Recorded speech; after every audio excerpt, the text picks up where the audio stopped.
குழந்தைகளுக்கு பிடிச்ச மணிக்கு ஈவினிங் ஸ்நாக்ஸ் பார்க்கலாம் வாங்க. பட்டர் போட்டுக்கலாம்.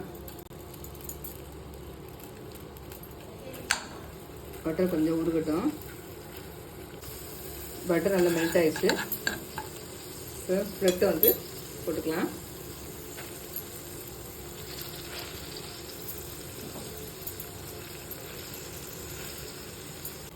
ரெண்டு பக்கம் நல்லா திருப்பி போட்டு நல்லா டோஸ்ட் பண்ணிக்கோங்க.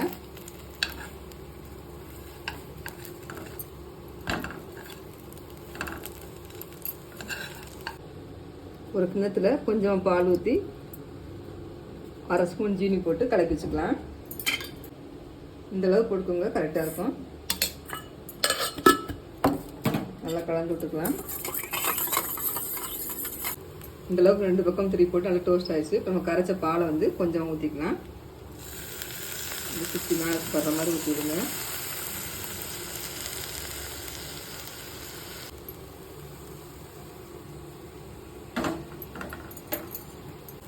அவ்வளோதான், ரெடி ஆயிடுச்சு. இப்போ பிளேட்டுக்கு மாற்றிக்கலாம். அப்படியே தேனை வந்து லைட்டாக ஸ்ப்ரெட் பண்ணி விட்டு குழந்தைகளுக்கு கொடுத்தீங்கன்னா அவங்க ரொம்ப விரும்பி சாப்பிடுவாங்க. நீங்களும் செஞ்சு பார்த்து எப்படி கமெண்ட் பண்ணுங்கள்.